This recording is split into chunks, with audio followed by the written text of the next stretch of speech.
Muri iyi twaraye turangije imishamirano hagati y'igihugu c'Uburusiya na Ukrain yarasubiye gukomera cane. Mwijoro ryo kuwa kabiri mu kakaro harabaye igitero gikomeye cane Ukrain yateye ku gihugu c'Uburusiya, aho cateye ku kigo novuga ko ari remezo kibika ibikomoka muri petroli. Nkuko vyemezwa na leta ya Ukrain, bavuga yuko bateye ico kigo kuko bofata yuko ari nk'ikigo remezo gitanga ububasha bw'intambara Uburusiya bukora kuri Ukrain.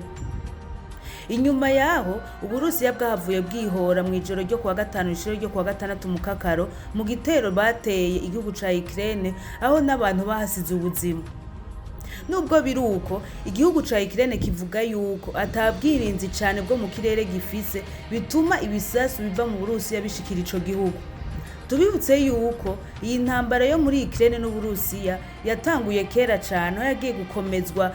novugaho Putin ashikiye ku butegetsi bw'Uburusiya mu mwaka wa 2022. Mu kwezi guheze Ukraine yari yasavye Uburusiya ko boja hamwe ari babiri atawubavangiye bakaja mu biganiro, nubwo Putin atigeze abiha agaciro kuko ivyo biganiro ntivyigeze biba. Muri kino kiganiro tuza kurabira hamwe mbega ni kubera iki intambara yo muri Ukraine n'Uburusiya itigera ihera, ko iki itigera itorega umuti. Tuza kuraba kandi n'ivyoba mbega hobiki canke vyogenda gute kugira iyo ntambara icurere. Nitwe Christabella Munezero, aha ni kuri Panlo Cash Media, ni gwa rukurikirane rw'ibiganiro tubashikiriza je na mugenzanje Patrick Rosaje Atangimana. Turabahaye ikaze. Patrick, turabi hamwe intambara yo mu Burusiya na Ukraine ni intambara yatanguye kera cane uko n'abaprezida bagenda bakurikirana, kuko turabizi yuko yatanguye muri 2014 mu nyumiza gusubiza itoto ni intwaro ya Putin. Mbega hobiki kwiki kwanza tutangure kurabira hamwe kwiki iyo ntambara idahera, mbega hoko gwiki ababivanye n'ubusesanguzi bumwe turabi hamwe ibitera iyo ntambara hoko gwiki kwiki idahera, mbega hoko gwiki kugira ihere. Ego bwa mbere tubanze tutahure ko iyi ntambara ihari bivanye novuga n'amasezerano ya kahise, amasezerano yari hagati y'ibihugu vyahoze muri RSS hamwe n'ibihugu novuga ibihugu vy'abanyaburaya na Amerika. Novuga twarigeze kubikora mu kiganiro twiko turaba bimwe mu byo tumana novuga intambara ihera, iyi ntambara iri muri Ukraine. Turabona aho uyu president wa Ukraine yasaba yuko hoba ibiganiro novuga na mugenzi we Putin. Aho twabonye yuko iyi ntambara iri muri Ukraine ubundi ari nk'icamwa cy'amasezerano yari yarabaye, kuko igiye habaho umuryango wa OTAN, umuryango wo kwivunira umwansi hamwe wa OTAN. Iki gihe niho haciye habaho ukumvikana ibihugu vyahoze muri RSS, muri leta zunze ubumwe z'abasovieti. Novuga cyane cyane no munsi novuga samuragwa mukuru wo muryango ni Uburusiya. Ndikuvuga ico gihe umuryango wa OTAN umaze kubaho, ndikuvuga haciye habaho amasezerano, kuko ubundi umuryango wa OTAN wabayeho igihe hariko haba novuga ukudahuza, hariko habaho intambara y'ubutita hagati leta zunze ubumwe z'abasoviete hamwe novuga igice ca ofite byari bice bibiri, ico bita bloc yo mu buseruko na bloc yo mu burengero. Ico gihe rero abaseruko n'abarengero novuga ko ari bari mu ntambara y'ubutita. Niho rero haciye abarengero les occidentaux, navuga Uburayi ico kimwe na leta zunze ubumwe za Amerika baca bumvikana gushiraho urwego rwa gisirikare rwo kurwaniriza umwansi hamwe. Ahanini rero uwo mwansi yari abasovieti, aba Barusiya niwe yari umwansi mukuru, no babona yuko ari we novuga yoshobora kubangamira umutekano wa bino bihugu. Ico gihe rero ndikuvuga ko iyi OTAN imaze kujaho bumvikanye ko atagihugu cahoze muri RSS kizigera cinjira muri OTAN, barabihurizako. Niho OTAN yari yaje kubagwanya. Ego novuga mu gihe hobaho igihugu cahoze muri RSS kikinjira muri OTAN, novuga ko Uburusiya bufata ko OTAN yo bitanguye kuvogera novuga kwinjirira RSS. Ivyo bari bavyumvikana, makuze kuvyumvikana uko imyaka yagiye irahera, harageze aho rero Uburusiya novuga aho bwari butwarwa n'uyu Putin mu nyuma novuga kuko ico gihe Uburusiya bwaragereje kubandanya bwerekana ko atakaranganye zina kaba Ukraine kabaho taba Ukraine yego Ukraine twe twifata nk'intara y'Uburusiya Ukraine nta gihe na kibe yigeze igira novuga identité nationale ya Ukraine ntibaho kibajya n'abarusiya n'ururimi bavuga ikirusiya no kuvuga ko rero ico gihe Putin yagiye abishikiriza kubera ko Ukraine yari kigira novuga tendance yari igera amajanja ibyo kwinjira muri OTAN kwinjira muri Union Européenne nuvuga kwinjira mwaye mashira hamwe ya bino bihugu yego cyane gose yego kubera ko Ukraine yo nuno munsi isaba ko yo kwigenga ikikukira ati ivyo bintu byuko ngo twahoze ngo turabana ba Ukraine ngo tugizene ngo turabana bo Burusiya ngo ivyo nivyo rero novuga Ukraine no munsi irekrame ivuga iti twebwe ivyo ntavyo dukeneye twe dushaka kwikukira burundu Ukraine kibi gihugu tugiyo dushaka umugabo Putin cyo kimena leta yo bavuga ati ivyo ntibishoboka ico muri mukiri kubera ari twe twakibagize mukiri kubera ko mwahoze muri RSS ni kuvuga ko mu gihe rero mwanse ko novuga mu gihe mushatse kwidegemvye nitubibemerera novuga ko ahanini inkomoko y'injyana naho yavuye nuvuga ko rero nimwe muri ko biratuma rero intambara ubwayo vyanka kihera novuga bikagorana yuko ishobora guhera n'amahangiro y'umumwe wese novuga amahangiro y'impande zose kuko tufatiye nko ku ruhande Uburusiya no munsi novuga rufisi ihangiro nyamukuru yo kwigarurira intara ya Donbass ndi kuvuga ko cyo kimwe n'utundi turere duhana urubibe novuga na Ukraine kugira Uburusiya bushobore kwigarurira utu turere mugabo rero Ukraine nayo ikaba ifise ihangiro yuko yego nukuvuga utwo turere itwigarurira ahubwo abasirikare bose abo Burusiya bari mu turere baveho bakagenda yego bakavira ku butaha Burusiya ibi navyo rero nivyo novuga batariko barahuriza ko bigace bituma rero intambara bigorana kwihera kuko niyo hageze mu biganiro umugasaba ati je nshaka gufata kajya karere undi ati ahubwo kurayo n'ingabo warishizeyo umva kugira bahuze biragorana sesa cyangwa ari mishamirano ndakuvuga ikindi naco ni ikintu kiriko kiratuma hanini iyi ntambara bigorana kwihera ni uko iyi ntambara iri kigenda igira ishusho y'intambara novuga yo ku rwego mpuzamakungu ubundi kugira intambara ishobora kuba intambara y'isi canke intambara y'akarere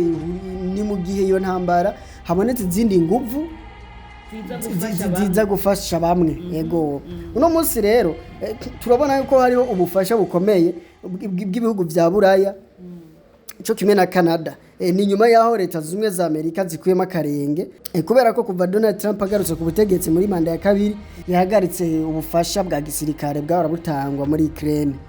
novuga yavuze ati aya n'amahera ikapfubusa turiko dusuka amahera mu ntambara tari gwacu arabivamo novuga aravyugara amaze kuvyugara mu nubundi bwuga ubufasha bwarabandanije ku bindi bihugu nka Canada cyo kimwe na Union Européenne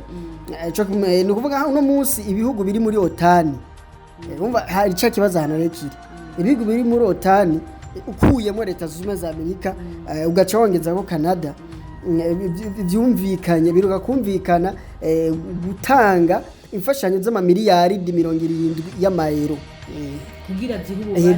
yego y'ubufasha bwa gisirikare zizotangwa muri Ukraine mu kiringo c'umwaka wa 2026 ushura 2027 no kuvuga ko Union Européenne nayo ubwayo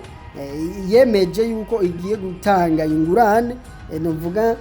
ingurane igera ku miliyari 90 z'amayero azotangwa muri Ukraine ibira byose aya mafaranga novuga aya mamiliyari izifashanyo ziriko ziratangwa zigatangwa na Union Européenne zigatangwa na Canada zigatangwa na OTAN ibi biratuma intambara bigorana kwihera kuko Ukraine kigira inguvu zikomeye. Uburusiya busanzwe bufise inguvu, intambara bose hagacabura umwana, hagacabura utsindwa, hagacabura uwo manika amaboko, bose bagaca intambara igacibandanya. Nuvuga ko ibi rero biranerekana ko basi bino bihugu ukuntu biriko biriyangaje mu gufasha kugira ngo intambara Ukraine ishobore gutsinda intambara. Benshi abasesenguzi benshi barerekana ko ibi bishobora gutuma novuga bariko bagerageza guhatira Urusiya kwemera ivyo Ukraine ishaka. Kandi twarabibonye kubera ko n'ubundi Uburusiya nibwo bwateye, Uburusiya nibo bene gusomburutsa intambara. Akenshi no kuvuga ko ubundi intambara iriko iraba yasomborokejwe n'Uburusiya. Mugabo biranka yuko intambara irangira bitewe nuko Ukraine iriko irafashwa ishigikiwe n'ibindi bihugu kandi ibihugu bikomeye mu bubasha bwa gisirikare, ibihugu rutura. Novuga ibi rero biri mu bintu bishobora gutuma intambara bigorana kwihera, kuko nuvuga ko nimba bagiye mu biganiro ikintu ca mbere Putin aherako avuga ati no ushaka tuyagiki kandi n'ubundi ufise abariko baragushigikira kugira utsinde intambara. Ariko kindi naco yego Ukraine irashigikiwe, mugabo byose byatangwe n'amasezerano kugira Ukraine ibuko yemere igabwe novuga n'Uburusiya nuko habanjeho kubaho amasezerano. None ayo masezerano Ukraine irayikuramwe kugira yidegemvye kwanza ayo masezerano aravaho. Hama ikindi ego turumva yuko n'Uburusiya bwashatse kugobera Ukraine. Eske ubwo burere yafashe Uburusiya bwafashe kuri Ukraine? Suko hariho ya masezerano yuko novuga Uburusiya bwitwa umuvyeyi wa Ukraine. No kuvuga n'ubundi kuva intambara itanguye mu nezeraza mu 2022 niho Uburusiya bwakomeje kugaruka kuri kino kintu. Bwerekanye ati amasezerano n'ubaracahari kandi amasezerano ntigeze ava unovuga atagaciro. Nubu turacayakorera kandi na Ukraine ntiriyempoza yukura. Yego Ukraine yaragerageje kuba yo vyikuramo mugabo nukuvuga ico ni iyo abacokunze iyo abacari kuba cakunze vyari kuba byakunze nyene. Niyo mpamvu nayo amasezerano n'ibiganiro burya n'ibiganiro mu byo bigamije nico kirimo mu byo bazoyaga mu gihe ibiganiro byobaho nivyo bobiyaga bagati turayaza turahejeje okay dushike kuki ko twe dushaka kwikukira burundu twigukire twidegeye byo bwa ngo mwarahoze mudufashe mwarigizene tuvaneko. Ndikuvuga mwa amasezerano mu byo biyago Zelensky aguma reklama nico kirimo. Je nanje nibaza yuko n'igituma Ukraine isaba ubufasha nibaza ko arico yabishaka kandi nuze Uburusiya nabwo bari buhunga ico kintu. Yego cyane gose rega n'ubundi Ukraine isaba kwiyunga ku Burayi ikiyunga kuri OTAN.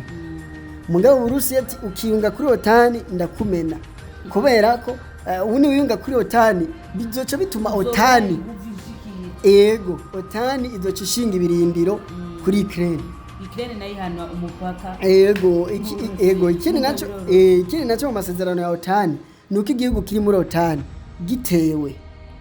ibindi bihugu biraza gutabara. Ni bimwe Trump yamye avuga ndashobora kuja mu ntambara nkabatabaza mukanga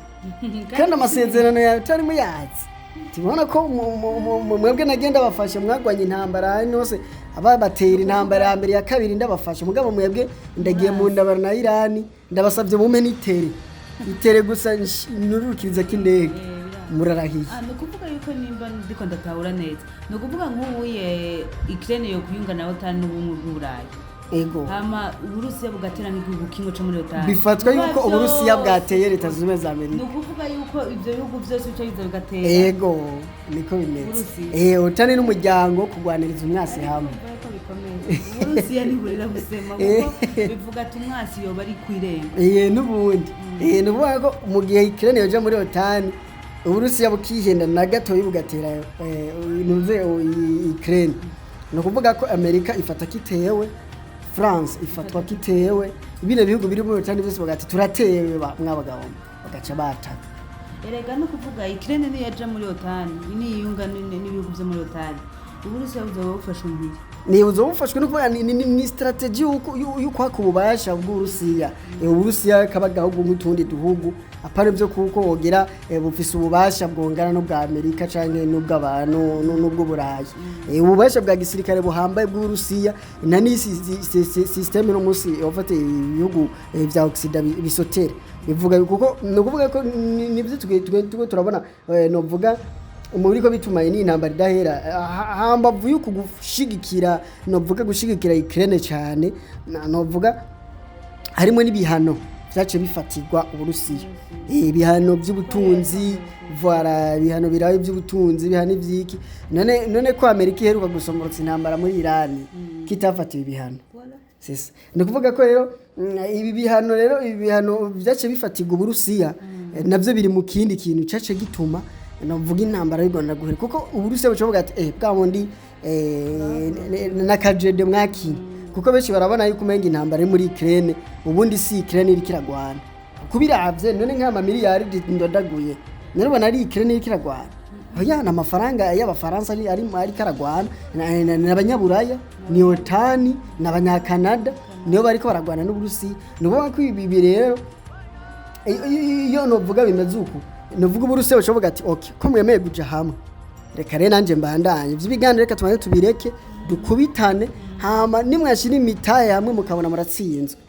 muzovuga ati turiko dukorera tudandaza duhomba turi muri business tunguka muzokuramo akarenge nico rero gice gituma rero ubona iyi ntambara bigorana kwihera ariko Patrick turumva yuko ari kudodoza ku mpande zose kuvuga Ukraine yo iramaze kuronka aid mu Burusiya nabwo nyine buvuga ati nzokora uko nshoboye kuko ninamara guha uburenganzira Ukraine ni nkuko noba nugururiye irembo umwanzi ariko none uri turavye bijanye n'ubusesanguzi canke amarsheshe atandukanye mbega ubona bivyogenda byoca muri iyi nzira kugira ngo Uburusiya na Ukraine bihuze nukuvuga uno munsi bimwe mu byoshobora gutuma intambara ihera hari abari bibaza yuko mu gihe nk'Uburayi canke ibindi bihugu bikomakomeye byoca bifasha Ukraine ikagira inguvu zingana n'iz'Uburusiya bama bakagwana ko byoca bituma intambara imara igihe gito kubera bitewe nuko bo babanganya ububasha ariko basaze keshi inzira idashika kubera ko Uburusiya nabwo usanga ariko buriheka ku bindi bihugu nka Korea ya ruguru Ubushinwa Iran nubwo yari mu kaga nako nayo intambara mugabo Iran yarabanye cyane n'Uburusiya mwibiye bitari byoroshe aho Uburusiya bwari kubuhangana na Ukraine kuko Iran isanzwe ifite amastoke twarabigarutse ko ifite amastoke menshi bigwanisha urutuwe nuvuga ko rero ibi utusanga rero umwe afise abamuha ibigwanisho abamuha ububasha bwa gisirikare nundi akagira abamuha ububasha bwa gisirikare gato usanga intambara biragoye yuko ihera nuvuga ko rero abandi berekana ko bimwe mu bindi byoshobora gutuma intambara ihera hariyo nibi bya pression kuba ibihugu byinshi apana novuga ibi by'abanyaburaya gusa aho ibihugu byinshi bigashobora kotsa igitutu novuga Uburusiya bikotsa n'igitutu kuri Ukraine kubera ko urabona ko intambara ahiri na Ukraine biraboneka kitakira umwana irashobora kugaba ibitero nkuko wabivuze mu ntangamarara iragaba ibitero gasambagura